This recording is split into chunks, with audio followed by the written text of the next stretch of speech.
Hello everyone, welcome to the Rich from Scratch podcast channel. When starting to watch a video, viewers need to grasp two things. First, what the video is about. Second, whether it is beneficial to them and whether they are interested in watching it. Answering these two questions will help you understand what you want, know exactly what you're doing, and avoid wasting time. Therefore, I would like to introduce the topic of this video, the differences in mindset between the rich and the poor. The content of the podcast is compiled from reputable, quality, best-selling books by leading authors.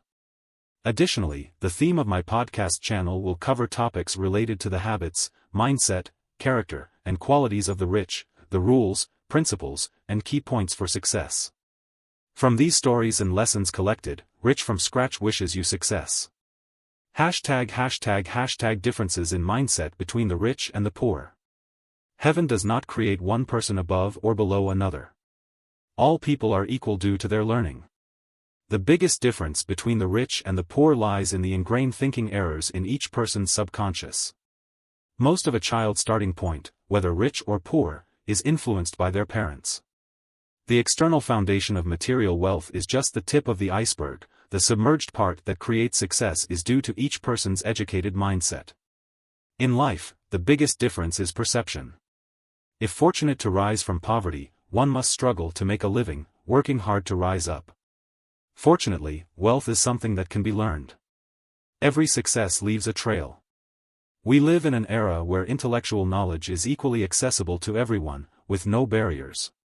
Rich or poor, the difference is whether you are determined to grasp, learn, and turn that knowledge into your own asset, combined with decisive, continuous action over a certain period. I am confident that you will become wealthy, a strong pillar for yourself and your family. Even if poverty has lingered for generations, believe that everything can be learned and done with a steely will.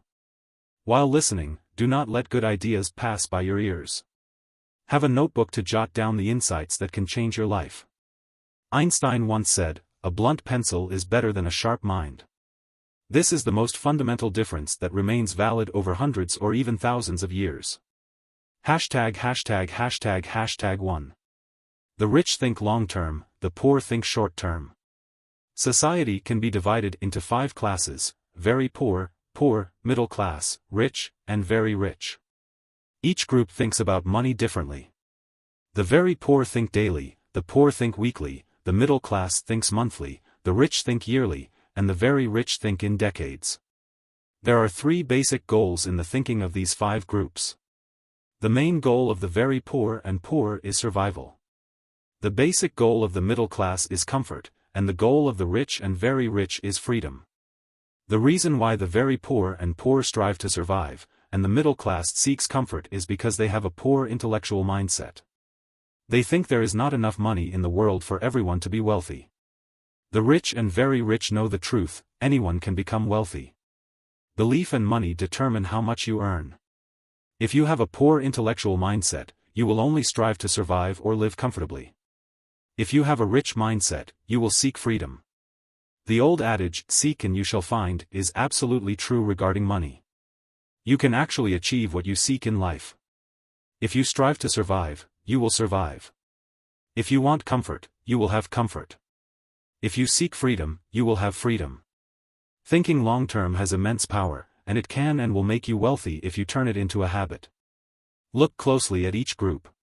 You will find day-to-day thinking among daily laborers and beggars on the streets.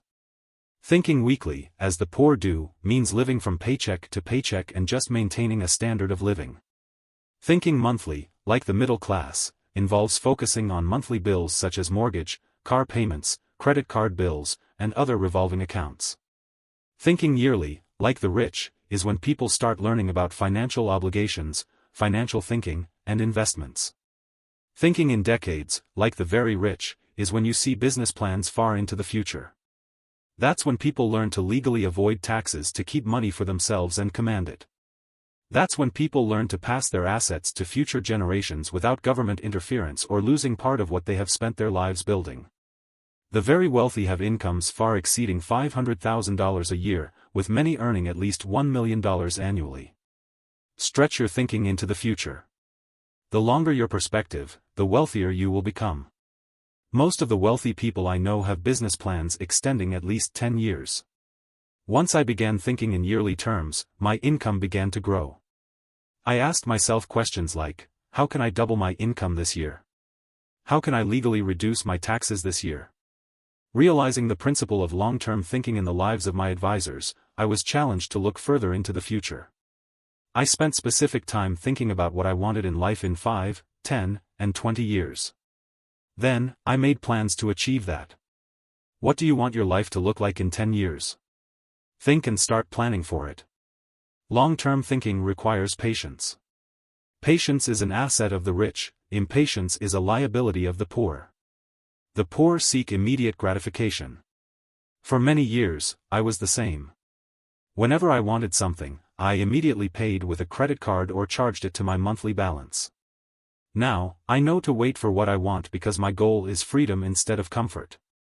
The rich and very rich also develop discipline regarding delayed gratification. Today's wealthy do what others won't, so in the future, they will have what others don't. The very poor, and middle class will never be free. Freedom and more freedom are the goals of the rich and very rich. They want to control their lives. The poor have relinquished control of their lives to others, ironically, to the rich and very rich. The rich value freedom over comfort, thus having both. The poor value comfort over freedom, thus never achieving freedom. Think long-term in every area of life. Understand that this principle of long-term thinking applies not just to money but to all areas of life. Thinking long-term about a relationship is wise. You will respect each other more and think based on mutual benefits. In a romantic relationship, if you only look at the short term, you will expect what others can do for you and eventually use people as tools for personal satisfaction. If you habitually use others as tools for your purposes, you are likely to become lonely, especially in old age. The rich develop long-term relationships that help them achieve long-term financial success. They think about how to serve their family, friends, and clients best for a lifetime. These long-term relationships are what truly make you wealthy. Regularly ask yourself, how can I build deeper, stronger relationships with those I love? Some people are financially poor, others are spiritually poor. Those who lack love, patience, kindness, altruism, or are easily angered are spiritually poor. Focus on becoming rich both financially and spiritually. Being rich in relationships is more important than success. It is essential, it is completeness. Financial success without emotional completeness is not worthwhile. Think long-term about your material and spiritual life.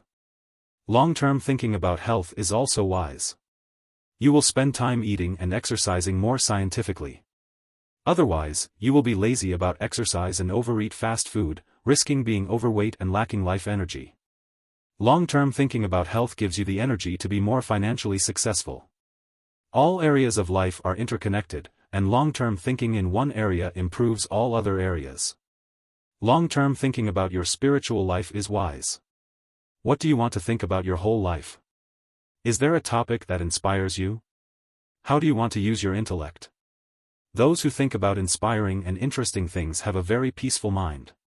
Those who are spiritually poor often complain and spend their minds on things they don't want to do. Spiritually poor people live in stress.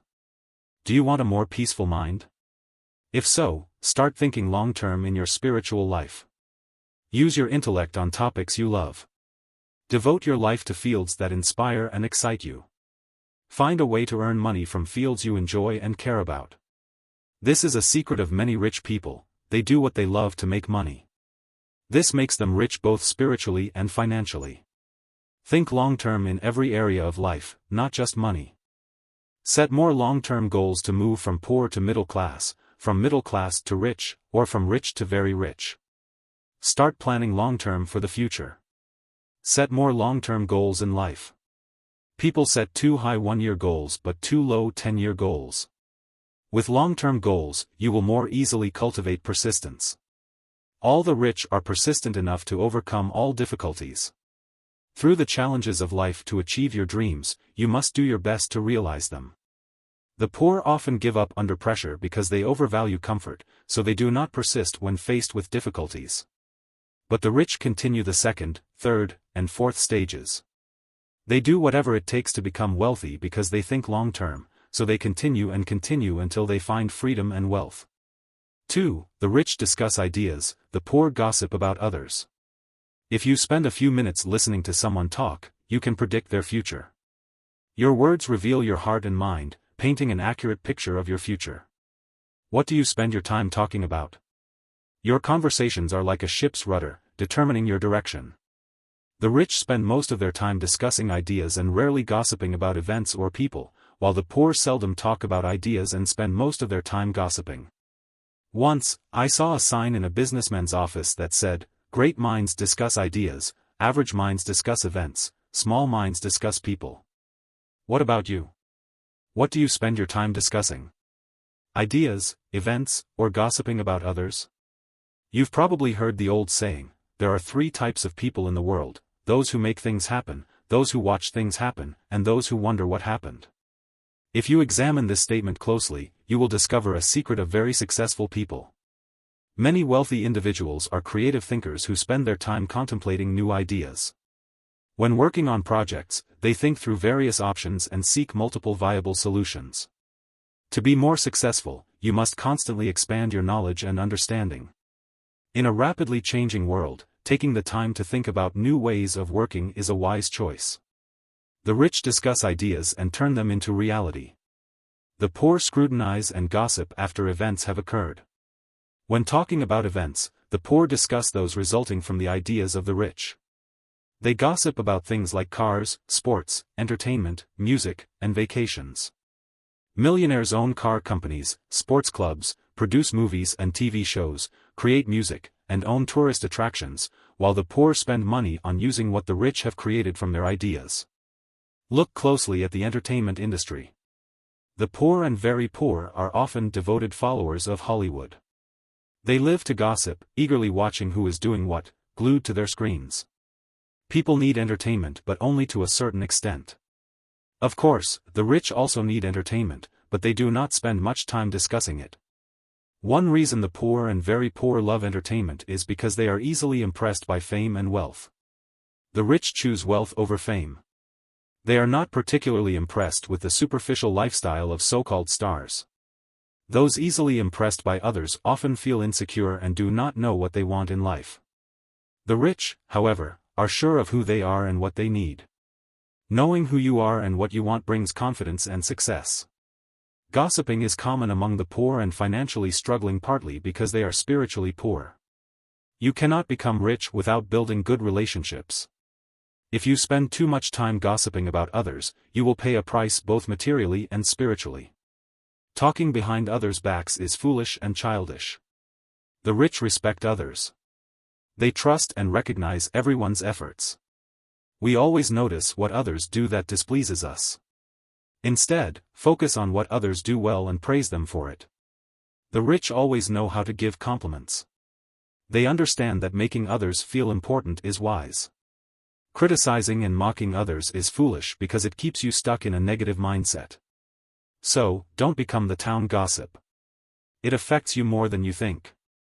Stop criticizing and start praising. You will feel better, and doors of opportunity will begin to open. People like to be praised, so learn to praise them, and they will do anything to help you. The rich also talk about events and people but not in the same way the poor do. The rich discuss the great ideas of someone, talk about people who became wealthy through ideas, and learn from them. One of my millionaire friends and I often exchange notes from seminars we attend.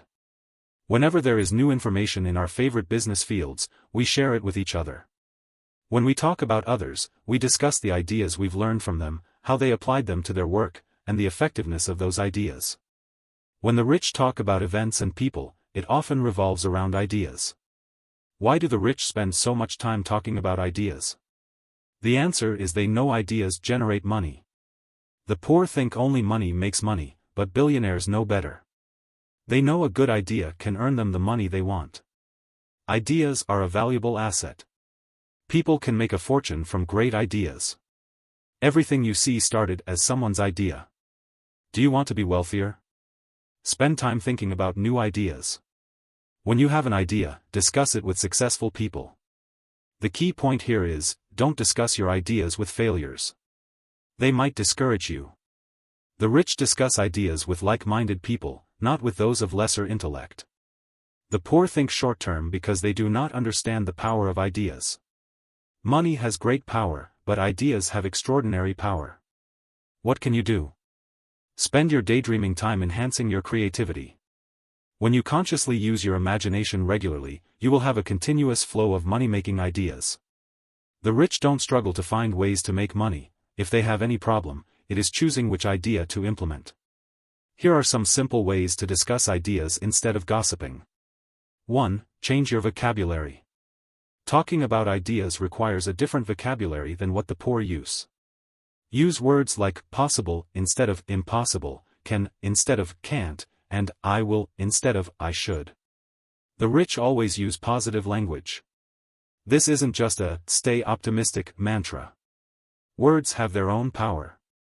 Listen to the conversations of the poor, and you'll see more pessimism than optimism. In contrast, the rich speak assertively. They believe they can turn ideas into reality, and they do. 2. Stop complaining and start learning. When the poor complain, they gossip. I believe, what you hate, you attract. Complain about debts and bills, and you'll have more debt. Complain about unfair treatment, and you'll continue to be treated unfairly. Complain about a terrible job, and it will get worse. The power of language shapes your experiences. The rich never complain. I've never heard any of my millionaire mentors complain about anything. Your words reflect your heart and mind. Is your heart filled with disrespect for others in society? Is your mind filled with negative thoughts? Think about your words, and you'll understand. Complaining is cursing yourself. If you want to stop cursing yourself and start welcoming good things, be grateful instead of complaining. Gratitude is one of the greatest powers. Focus on things you are grateful for, and they will increase in your life. Talk about ideas, events, and people you appreciate, and your life will change. Next time you decide to complain, ask yourself, what is life trying to teach me?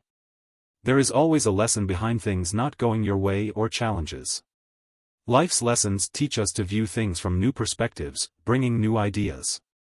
Learn to see things from different perspectives, and you'll have exciting new ideas for your stories. 3. The rich embrace change, the poor stick to old ways. Change can be positive or negative. However, we don't know if change will affect our lives positively or negatively. The poor always assume that change is mostly negative, while the rich believe that all change, good or bad, brings value. For those who are fearful, change is terrifying. For average people, change is threatening. But for the truly confident, change is an opportunity. Learn to accept change. How do we embrace change, especially when it is unexpected? Handling change effectively is a prerequisite if you want to become richer. The rich gladly accept change because they know it always brings growth opportunities. Those who feel insecure reject change, while confident people welcome it. The rich are very confident. Confidence comes from preparation and hard work. It results from self-improvement and the benefits of proving oneself. You can overcome all obstacles in life with self-knowledge. Confidence means you are sure you will achieve what you want. Choosing and wishing. The rich choose wealth, the poor wish for wealth. The difference between choosing and wishing is significant. A choice is backed by the belief that you will achieve it, while a wish is backed by doubt about whether you can do it. 4. The rich take risks, the poor play it safe. The poor are often stuck in the cycle of employment because they don't take risks. The only way to break out of that cycle is to take risks. Taking risks means seizing opportunities. However, taking risks doesn't mean acting blindly. The rich take calculated risks, meaning they learn and consider possible consequences before acting. They use knowledge to overcome fear. The rich are not fearless, they know how to face and overcome fear. If you cannot handle the worst-case scenario, don't act. But if you can handle it and act rationally, you will have a chance to succeed. Fear of failure is one of the biggest barriers. The rich understand that failure is part of the path to success. They do not fear failure, they accept it and become wiser. The poor fear failure because they think it is something terrible. Failure brings opportunities to learn and grow. If you fear failure, you won't take risks. When you take risks, you accept challenges and are ready to learn from failures. Fear of rejection is another major barrier. The poor place too much importance on whether others accept them. The rich understand they cannot please everyone. To succeed, you must take risks, and if you fail, some people will reject you. Conversely, if you succeed, some people will still not accept you. So, do what is necessary for success, and don't let the fear of rejection stop you from acting. Fear of losing versus desire to win. The fear of losing is a significant issue. The rich play to win, while the poor play not to lose. This creates a substantial difference. When you are afraid of losing, you are always on the defensive and afraid to take risks. This limits your potential for success. The wealthy accept risks and understand that losing is a part of success. They are not afraid of losses because they know it helps them learn and improve. To overcome fear and become wealthy, you need to take risks and accept them. Live as if tomorrow is your last day. People over 90 often say that if they could live again, they would take more risks. At the end of your life, you will regret the things you didn't do more than the things you did. Taking risks ensures that you don't live with regret and remorse. The rich dare to take risks, the poor live a safe, complacent life. When you learn to overcome fear and take action, you have the opportunity to succeed and achieve financial freedom. 5. Lifelong learning, the key to wealth. Why do million-dollar homes often have libraries, while smaller homes do not? This is not a coincidence. Most millionaires I know read regularly. We frequently recommend books and useful TV programs to each other. A friend of mine spent $500,000 researching success, and I spent $100,000 on learning. If you have a poor mindset, you might think you don't have enough money to invest in learning how to make money. But the truth is, we don't spend this money recklessly, we continuously invest in expanding our knowledge as we earn more money. Success is a process. If you don't invest in financial education, you will always be stuck in poverty. The more you invest in learning, the more you can earn. Books and mentors hold immense power. The wealthy read, and read. Books are not expensive compared to the knowledge they provide. You can learn a lot in a few hours from a book that someone spent years building. The $20 books I read could be worth $20,000 for what I learned from them. In addition to books, the wealthy pay for advice from experts. The poor want free advice, but free advice is often the most costly. Free advice is typically someone's subjective opinion, thinking they understand, but lacking real experience. The rich learn from those who have been successful in their fields. The books in my success library may be worth about $20,000, but my investment in private mentors and coaches is 5 times that amount.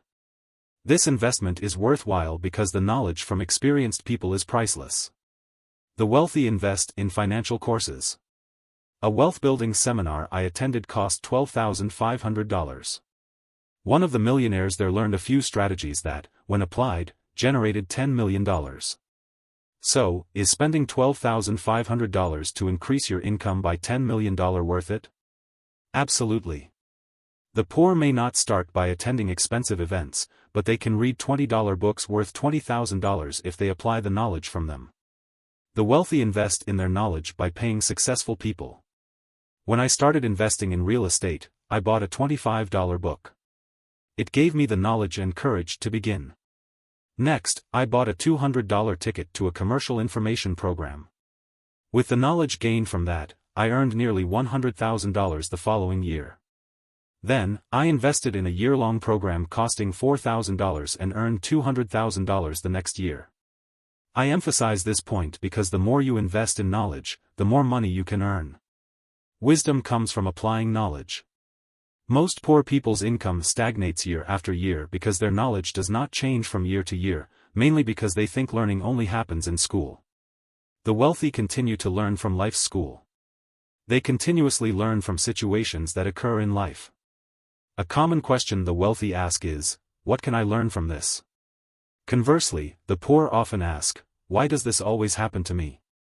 Because they do not learn the lessons life is trying to teach them, the poor keep experiencing the same situations repeatedly. A former teacher of mine aptly said, you never fail God's test just once. You keep taking it until you pass. This is true. The question, "Why does this always happen to me?" implies repetition. The only reason a bad situation repeats is because your knowledge has not changed. You must continuously learn and grow to become and remain wealthy. If you become wealthy and stop learning, you will likely lose your wealth.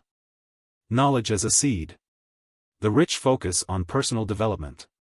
They believe that to have more, they must become more. They see growth as one of life's main purposes, but it requires time. Be patient with yourself as you accumulate knowledge. View knowledge as a seed that takes time to grow into a tree and bear fruit. Every book you read means you are planting a new seed or watering existing seeds in your mind. The rich read books on money and building relationships. They read about the power of the mind, about the success and failures of others. The wealthy are active students in life, not just in terms of money.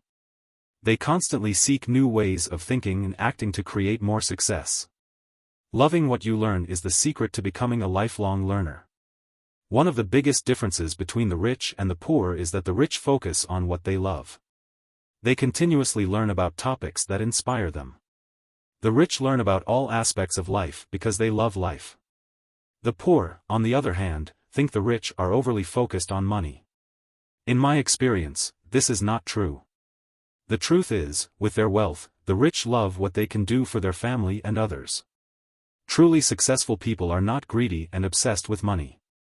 True success comes with peace and satisfaction. Learn the lessons of success and how to make money, but also learn to be content with yourself as you pursue what you want. Almost all the rich love life. They love what they do to make money and are passionate about making money, but they do not value money over life. If you love money more than family and yourself, you are deceived by money and will never achieve true success. Prioritizing what matters. I also know many poor people who strive for more achievements. They love money too much and will never be satisfied until they learn to be content with themselves, not just with what they have. Many rich people succeed because they know how to prioritize. I mention this in the discussion about learning and growth because some people become unbalanced when they start pursuing material wealth. They focus too much on money and neglect family or personal health. Don't become one of those who neglect family or personal health while chasing wealth. Money is important, but it is not worth losing other precious things. Learn the success lessons of other millionaires. Having money feels good, but it feels even better if you have deep, meaningful relationships with the people you love.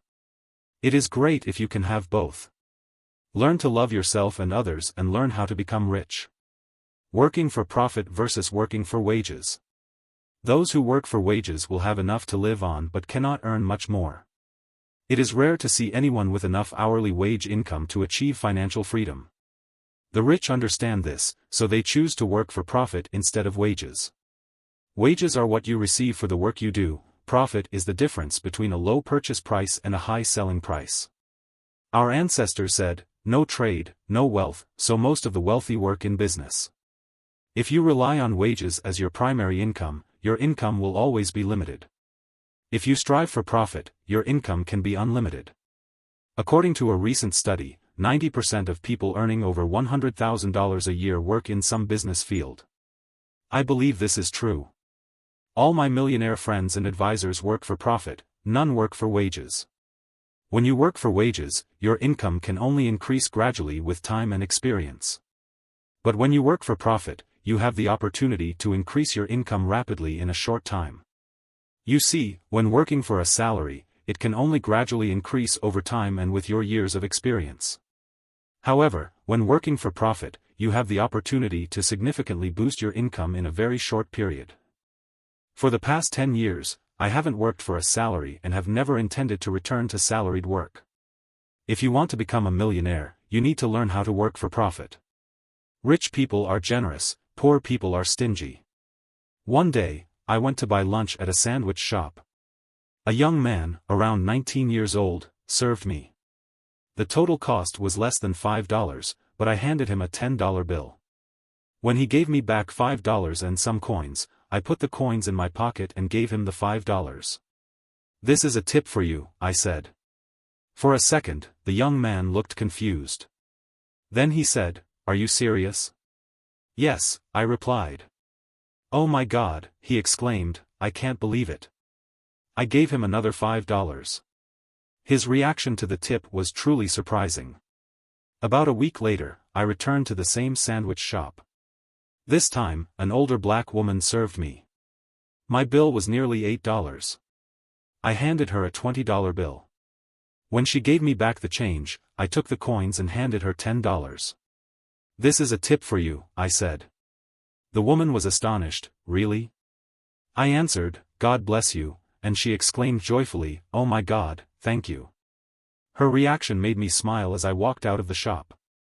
If I had only paid exactly $5 or $10, I wouldn't have experienced such joy from their reactions.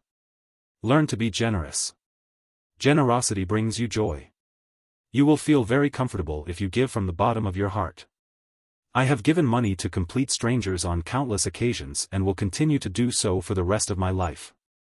Generosity is a good habit to ensure that money does not control you. Once, I heard a preacher talk about a test to determine if you own money or if money owns you. The test is to give it away. If you can do that, it means you own the money; if not, then money owns you. Another story: one time, I was driving on a main road in town at 9 p.m. It was raining and very cold. I drove past a woman walking on the roadside. I usually don't give rides to strange women, but I felt bad seeing her walk in the cold rain. I turned the car around and asked if she wanted a ride. She agreed and sat in the passenger seat. I asked where she was going, and she told me. After a few moments of silence, she asked, "Can I touch you?" My God, I had picked up a prostitute. I laughed and said, "No, you can't touch me." In a fearful tone, she said, "You're a cop, aren't you?" I laughed again and said, "No, I'm not a cop." She sincerely apologized. I asked, "If I give you some money now, will you stop wandering the streets tonight?" She immediately replied, "Yes, of course." I asked her how she felt about making a living as a prostitute. She replied in a downcast voice, "I have 2 small children at home, and I need to buy food for them. My mother is helping me take care of the kids right now." I sensed she was telling the truth, so I took her to a grocery store to buy what she needed. She reluctantly agreed. In the store, she seemed hesitant to put anything in the basket. She picked a few items like milk and bread. I asked if she wanted anything else, and she didn't know what to say. I suggested, "How about peanut butter, marshmallows, or cereal?" She agreed. I also bought some cookies and other items, totaling over $40. She thanked me several times. When we were in the parking lot, we got back in the car, and I asked for her address. She lived in a mobile home about 5 kilometers from where I picked her up. When we arrived near her home, I saw a woman standing on the porch. The young woman jumped out of my car and shouted, "Mom, Mom, I met this man, and he bought us food. Mom, we have milk for the kids tomorrow morning." Then she said, "And he loves his wife very much, let me tell you about it." Her mother stepped out a bit and asked me, "Are you an angel?" "Well, yes, I suppose I am," I replied. The young woman gave the bags of food to her mother and thanked me several more times. As she was about to go inside, I said, "Wait a moment, come here, I have something for you." She approached me, and I handed her $100. She was speechless. I said, "This is for you to buy more food in the coming days. Good night to the kids." She thanked me again. I got back in my car and drove home. There are many opportunities for us to show generosity every day. Generosity undoubtedly brings happiness, while greed leads to suffering. I know I couldn't solve that woman's long-term problems, but who knows what might have happened to her that night. One reason I write books and speak at success seminars is to impart knowledge that helps people improve in the long run if they want to. Although I have many other stories about generosity, I will share just 2 more here. One day, I was sitting in my pickup truck in a parking lot near the Halif River. My dad and I were discussing the idea of opening another furniture store at the time. While we were discussing different possibilities, I noticed a man sitting in an old beat-up car nearby. He was staring into space, lost in thought. I felt compelled to give him $100. After my dad and I finished talking, I got out of my truck and walked over to his car. His car window was down, and I said, "Excuse me," startling the man who looked up at me. Before he could say anything, I said, "I just wanted to give you this and wish God's blessings upon you." The man looked at the $100 bill, slowly took it, but didn't say a word. He was speechless. Feeling awkward, I said, "Well, God bless you." As I took a step away, the man spoke up, "Wait a minute." I stepped back to the window, and he said, "I was just sitting here reading this book." I hadn't noticed the book in his hand. He turned the book around so I could see the title. It was a small book called The Creative Power of God. I smiled again and said, "Yes, God bless you." The man still said nothing. I then returned to my truck and drove away. Once again, I knew I couldn't solve the man's long-term problems, but who knows what he was thinking. Maybe he was praying for something, and the $100 bill was a sign for him. The key point of the story is to be generous. Not all rich people are generous with money, but happy people are generous. Most wealthy people believe in the law of sowing and reaping. They see money as seeds and believe that if they are generous, they will receive more in return. Rich people not only give a lot but also receive a lot. They have a very different belief about receiving compared to poor people. They believe they deserve to receive because they are generous. In my experience, poor people don't receive much. I believe it's because they don't feel they deserve it. How can they feel deserving if they are not generous? Conclusion: wealth or poverty lies in your mindset, not in your destiny. So be brave and move forward, do what you want, and match your capabilities. Don't start too difficult right from the beginning, choose a moderate level, and focus on the long run. Rich from Scratch wishes you success in your dreams and life.